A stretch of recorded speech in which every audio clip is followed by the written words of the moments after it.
My name is Michael McCall. I'm the NAMA Endowed Professor of Hospitality Business at Michigan State. My colleague. Yeah, Jim Turner from USA Technologies. And thank you for spending some time with us this morning. What we'd like to do is talk to you about a couple of things. I think one of the most important is the ability for industry and academics to get together. I think there's a lot of rich collaboration that can be absorbed from that.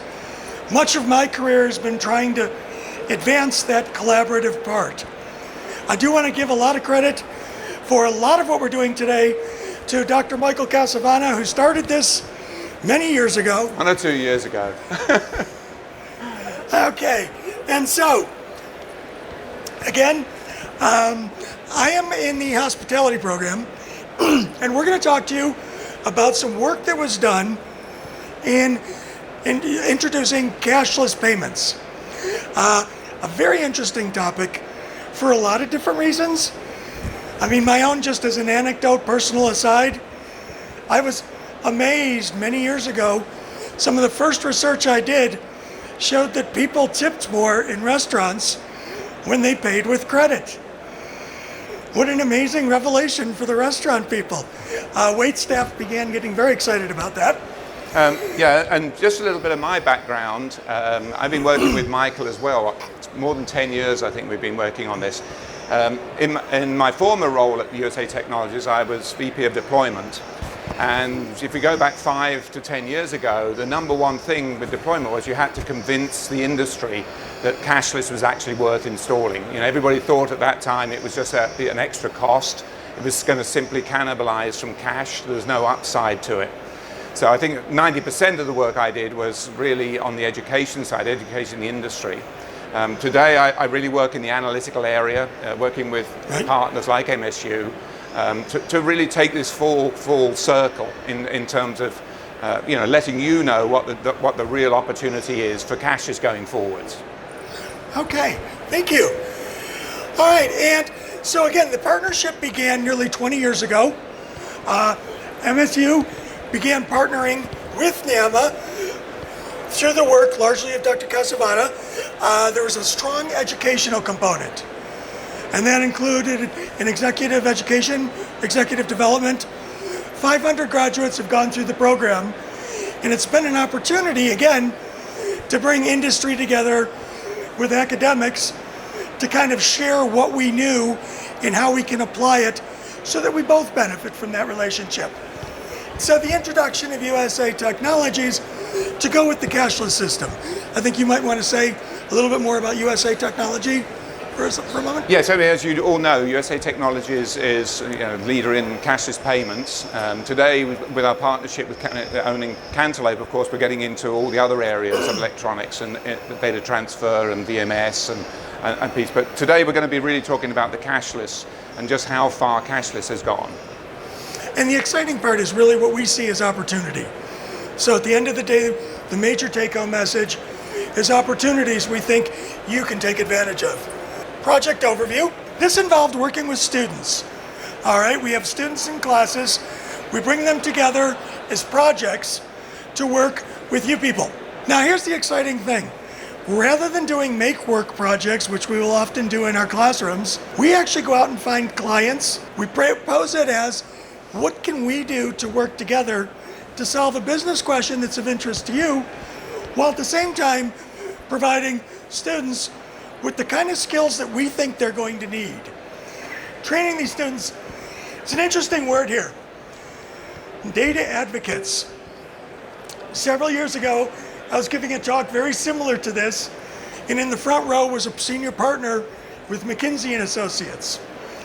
And he says to me, if you can help students understand what to do with data, I will hire them all. That to me really clicked. The idea that what we're doing has benefit to you and that we're training people that'll have skills that will also be of value, not only to us, but to you as well. And so, what do we see as the opportunity here?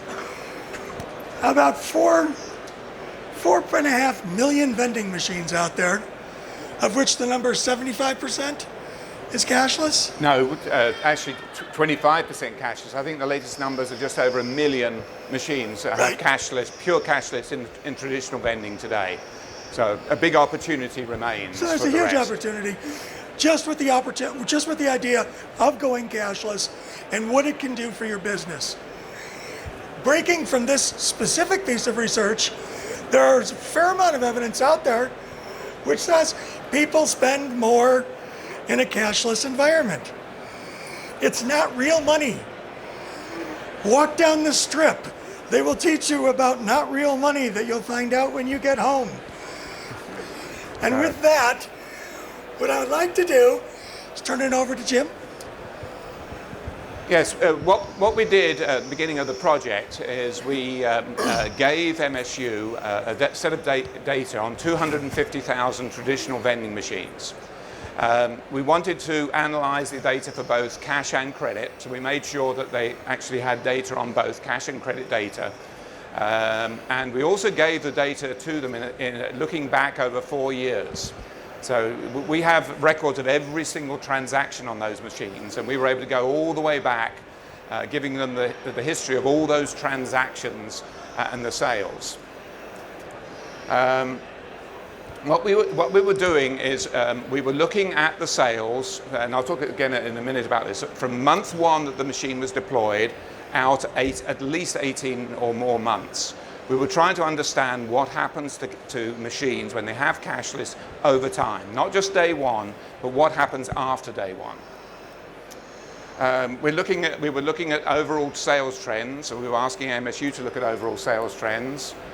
We were looking at cash versus credit. What happens to that relationship between cash and credit? You know, is there cannibalization? Is there not cannibalization? We were trying to answer that question once and for all. And of course, you know, the overall machine volume trends. We were trying to relate that to you, the customers, what you're really interested in. How is it going to grow my business? Do you want to talk about how it was conducted? Okay, so in this case, the key objectives, we were able to identify what we were looking for. So we had machines that we could get access to, and what we wanted to do is basically access the data in its raw form and begin to sort out the kind of sales and kind of data that was essentially available. Now this is interesting because in part, this is what's driving a lot of the up and coming decision making. And yet, we talk about it as an opportunity. I had a meeting recently with the senior VP for the Venetian, and he says to me, I have a mountain of information on every customer who steps on our property and no one to tell me what to do with it. That's a gold mine for those of us who are academics, and we think if we can come up with answers, you can benefit from them. I mean, to us, it's also incredibly interesting. Whether it's your grocery store, your convenience outlet, or if it's a multi-billion-dollar casino operation. It's understanding what the data is going to tell us. And so here we're able to access basic data, get an understanding. In data terms, we sometimes call it cleaning, but it's essentially setting it up to really understand what kind of information we have. From there, conduct a wide variety of analyses. And the key here, and this is where, in my own work, it's not simply an academic exercise. It's going back to you and saying, here's what I'm looking at. Am I understanding this correctly? Does this make sense? Can you help share with me what this meeting actually means, what this data actually means? And if I'm seeing something, to help me understand it. That's the collaboration that makes this so rich. And that's what we're teaching the students to do as well. And so we get the final readout, we put the data together, usually some very interesting analyses that we're able to share with students and teach them, and at the same time, come up with answers that you can act on today. Yeah. And with that, I turn it again back to you, sir. Okay, so as I mentioned, one of the most important things is to look at growth. We were trying to identify what the true growth was on those 250,000 machines, also how that growth came about, cash versus cashless. We also, with the MSU's help, they were able to do a lot of additional analysis, drilling down on those 250,000 machines, trying to identify sets of machines that were substantially influencing the overall result. And the most interesting set of data that we came up with was these low volume machines, and that's what we're going to spend quite a bit of time today talking about that low volume machine set. And finally, something that we had not been able to do before, with their mathematics background, academic hats on, they were able to project forward. So they were able to take that data using statistics and project forward to see what would be happening in the future, after the end of the study period. So first of all, to explain these graphs to you, I want to explain what month one is. Month one, in an ideal situation when you're trying to look at growth, you take the pre-data. You take the pre-data and then you see what happens over 6 months, 12 months, 18 months after you install the machines. Unfortunately, with 250,000 machines data set from multiple customers, our pre-data was very limited, or if we had it, it wasn't in the same format as we have transactional level data that we could then analyze. So without that accurate pre-data, what we did was we started with month one. We said, okay, we don't know what happened pre. Let's start with the very first day that we do have data from the machine. So you plug the machine in with a card reader, you immediately get data for every single transaction, cash and credit. It depends how you configure it, but we had 250,000 sets with cash and credit transactional data. And we treat that, we go back, we look for the first day there was a transaction, that's day one. We then accumulate those individual machine transactions for a month, and then for that one machine for every month after that. So month one is the first month after deployment, whether that deployment was 18 months ago, 2 years ago, 3 years ago, 4 years ago. It's first month of cashless. Second month, 12th month, 18 month, etc. And what we were then able to do is accumulate all that data together from all 250,000. So this is as though all those machines started up on the very same day. Of course they didn't. They started up over a 4-year period. But we're trying to see the trend that happens after the very first month that the machines are deployed. And two things you immediately see from this graphic. One is its continuous growth, top line. Cash and credit, when they're added together, you've got a straight line relationship. It's not accelerating, it's not declining. And if you go further and you look at machines that have been on the market longer than 18 months, we didn't have 250,000 of them, unfortunately, but if you look at the reduced sample set beyond 18 months, it's continuous. We're not seeing any decline in that sales growth. The second thing you see, represented by the blue section, is that cash is not declining. Cash is continuing to grow along with credit continuing to grow. And we'll talk a little bit about the reasons why that is. We actually assume, from the point of view of calculating growth, we assume that all the cashless sales in month one were substitution. We're assuming no growth at all in month one. And of course, you probably appreciate that you will get some additional sales from the very first day. But we had no way of knowing what that was. So in doing it this way, it's very conservative, it's worst case, and we're only looking at sales growth that occurs after the very first month. Overall, the number that you're probably most interested in, top line sales growth in dollars, over 18 months, it's 35%. We had seen numbers in the 20s over 12 months, and with this expanded data set, we were able to look forward and see a 35% increase over 250,000 machines over 18 months, from month one to month 18. Credit sales, of course, are the largest portion of that. From month one to month 18, credit sales were up 78%. Again, remember, we don't know how much growth was in the first month. So this is just growth after that point, month one through month 18. And most interestingly of all is cash sales increase of 17%. When we first saw these cash numbers, we actually talked to various of our customers and said, you know, how do you associate with the fact that we're getting this cash increase with cashless on board? And what they said to us was, think of a vending machine without cashless, without VMS, without any wireless connection. It's a retail outlet that you don't even know whether it's open for business. Yeah? Unless you, only on the days that you service it do you know what's happening on that machine. You don't even know whether it's working, you don't know whether it's out of stock, a product. It's really a dumb outlet. And when you make that very first connection, whether you have a VMS system or not, you're at least going to be able to get some good data about, you know, is it open for business? Is it selling cashless sales? Is it selling credit sales, cash sales? And you can run some very simple reports, daily, weekly, a lot of our customers do, a simple health report that tells you that, tells you whether that machine needs a service. Of course, a lot of those 250,000 are with our larger customers who have VMS systems. And those machines are definitely benefiting from that data connection.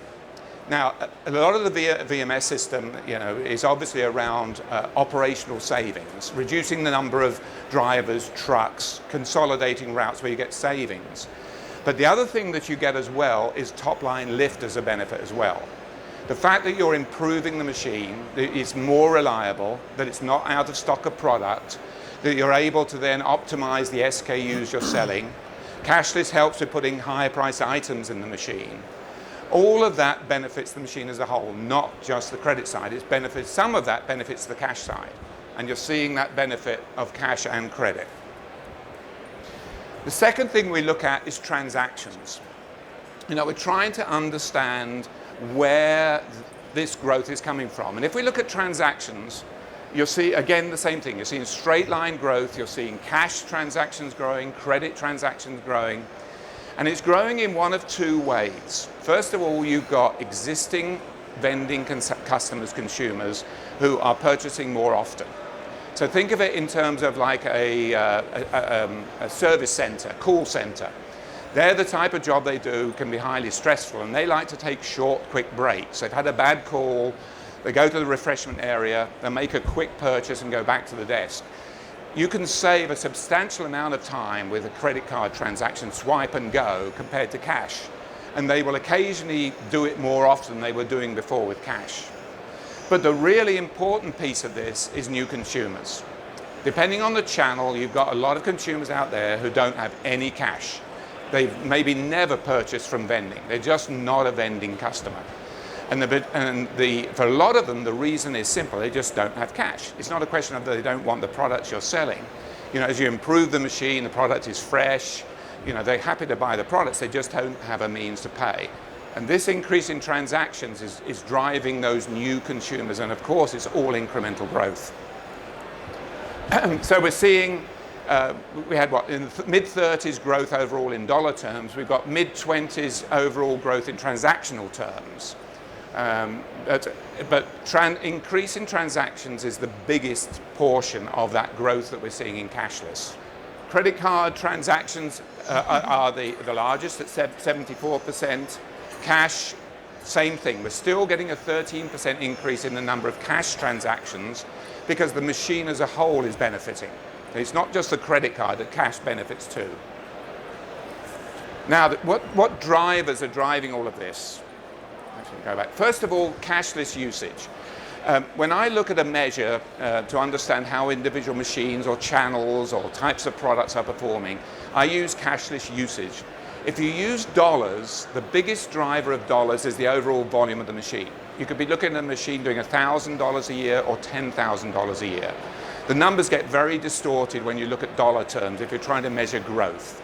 But if you look at usage, that's the cashless dollars versus total dollars, you'll get much better understanding. And here we're getting a 33% increase in that usage over the 18 months. So as the volume goes up, it's being driven by cashless usage overall going up. We have, if you look at the data set, we have an increase. In month 1, cashless usage is 28%. In month 18, it's 37%. So you can see that that cashless usage percentage number is going up. If you look at our latest knowledge base, in addition to all of this work, we have what we call a knowledge base, where we look at all the performance most recently of our machines. And if we look at our whole business today, cashless usage is 43% overall, 43%. So you've gone from the 30s of this study in the first 18 months, but if they project out to today, it's 43. I think, Michael, when we first started presenting, we were in the teens, we were then in the 20s, we were in the 30s. Today, you're in the 40s. And I think within a couple of years, it's not extreme to imagine that we'll be at 50% for cashless usage. That makes credit debit cards the #1 payment system in the industry. It pushes cash into second place. Secondly, is transactions. As we said, transactions account for about 75% of that growth. And that's really good news because it's existing consumers buying more often and it's brand new vending consumers that you never had before.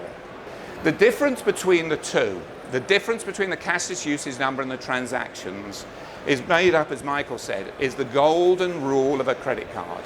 When anybody uses a card, they will always spend more, always. It's a big box store, it's a McDonald's, it's a vending machine. And in the case of vending, they'll spend 37% more. And it's equally split between buying more expensive items. So, you know, if you've got a cash-only machine and you've tried to put more expensive items in, you've had mixed success with it. It's not that the consumer doesn't want to buy a better product, it's just that it's not convenient to pay. And if you put cashless in, you'll immediately see the opportunity to sell more expensive items. And by the way, some of those are going to be sold with cash as well. The other half of it is coming from multi-vends. So this is a situation where it's now so easy to buy more than one item. You buy a beverage for a friend, you know, in the call center environment. They buy an extra beverage for their co-worker. Or it's somebody buying the equivalent of a whole meal. They're buying multiple items and maybe some beverage in a beverage machine, some in a snack machine, and it's a virtual complete meal bought with a credit card. Now, we looked at MSU, drilled down in this data set, and what was most surprising is we found low volume machines. And these are machines that we just defined it as machines doing less than 2,000 a year. Total sales less than 2,000 in month one. And surprisingly, out of 250,000, we found 95,000 of them. That's about 38% of our total sample set. And I think that was because a lot of our sample set was from the big operators who had fully deployed. And they had a lot of these low volume machines out there. And when you look at that data as a subset, we had mid-30s as a top-line growth for the whole population. The low volume machines as a subset had over 100% increase in sales, over 100% increase in total sales after 18 months. We got some of these numbers last NAMA, and we actually had a chance at last NAMA, having just seen this data, to talk to a couple of operators. First thing that was surprising was they weren't surprised. You know, they said these low volume machines, they're not profitable, first of all. They're neglected, they're overserviced, underserviced. Examples are lots of white-collar small offices where we know the majority of people don't carry cash. But the machines are there because we're either obliged to do it, contracted to do it, or we just don't want to take them out. It's better to leave them there doing whatever business they are than take them out. But they said, yeah, we can imagine that if you substantially improve the performance of the machine and put cashless in there in particular, you will start to, you will have a new business model for those machines. But the next thing they said to us is, that's great, but it doesn't mean that it's going to be a profitable machine. If I've got a $1,000 machine and I double it, it's still only a $2,000 machine. Well, the answer to that is, if you work out the economics and you have a machine that's got an extra $1,000 in sales a year, and you take off the variable expense to deliver those cases. So think of it, you're going to that machine anyway. So you've got the drivers there, you've got the number of stops are probably unchanged, but you're just delivering twice the amount of product to a $1,000 low volume machine. The delivery cost hardly changes. The warehouse hardly changes. The only real expense is the cost of goods sold, sales tax and commissions, and of course the cost of cashless. You've got transaction fees and service fees and hardware to buy. When you take all of that off, it leaves you on $1,000 extra, it gives you about an extra $250. Maybe not profit, but it's contribution towards making a profit. It's bottom line. $250 to the bottom line on the $1,000 additional revenue. And actually that improves as you go up. If you get a $2,000 machine that doubles its volume, you get even a higher percentage. But that's a 25% return you're getting. So that's, as you can imagine, that's very exciting. 110% growth overall on top line, cash and credit. The reasons are cashless usage goes 131%, huge increase over month 1 to month 18. Cash, another huge increase, 97%. That's because it's the operational portion that's benefiting on that machine. You're now paying attention to the machine, you're getting the servicing appropriate, you're making sure it's not out of stock of product, you're able to optimize the SKUs, cash benefits as well as credit. So, the overall growth, if we look at these 250,000 machines, we had 35%, mid-30s growth, top-line growth over 18 months for the whole population. We had 110% growth on these low-volume machines. What MSU then did was they took that data and projected it forward statistically, and they're saying that in the next 6 months, 18 to 24 months, you're going to get another 12% growth on top of the 35, so that's taking you into the high 40s in terms of total top-line growth, and another 18% for your low-volume machines. So again, this supports what we're seeing is it never stops. We haven't seen any set of data. I do a lot of runs of this data for individual customers, and we see a lot of these low-volume machines, and in some cases they've had the machines out a lot longer so we can project longer range, but it's still straight line all the way out. Michael. Yes. Welcome back.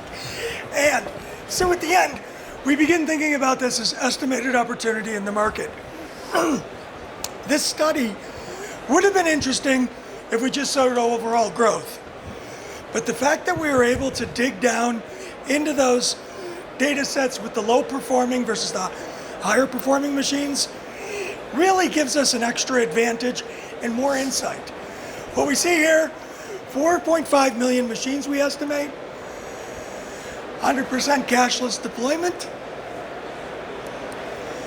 What do we do now? The question, obviously, if you had the take-home message from this, again, prefacing it with 250,000 machines over 18 months. The data set alone is phenomenal. Yeah. Should I go cashless? Yes. Probably could have figured that out from the beginning, but I think what was exciting too is that when you look further into the data, you see that those low-performing machines are really pretty important as well. We think, I asked a couple of people how many low-volume machines we think we have as an industry. So if you look at that 4.5 million number, say we've got 1 to 1.5 million with cashless already. So you've got about 3 million left. People I've talked to think that we've got at least 1 million, maybe more, of those low-volume machines out there. Those operators, have got. You saw the percentages of the number of those machines. So if you say that those are averaging $1,500 a year, those low-volume machines, and you've got 1 million of them, and you're able to increase the numbers, some sort of numbers we're talking about. It's over $1 billion opportunity for the industry. To address these machines and give it the opportunity to really establish a new business case for these machines. Yes, there's some old machines out there that really shouldn't have been in the market anyway, but what a lot of operators are now doing is they've done a full deployment. They've got a few machines left over technically that they really didn't want to do cashless on, but they're putting them through their refurb program. In fact, the full deployment operators usually kick it off with the redeployment line. They do 100% cashless, obviously from these numbers. It makes sense to do it on every machine you can. And the refurbishment is a great place to start. And then a lot of operators have also bought the new boards so they get MDB into these machines as well. with the sort of numbers we're talking about, it's worth doing that on a large portion of these machines. Thank you very much. I appreciate you coming. Thank you.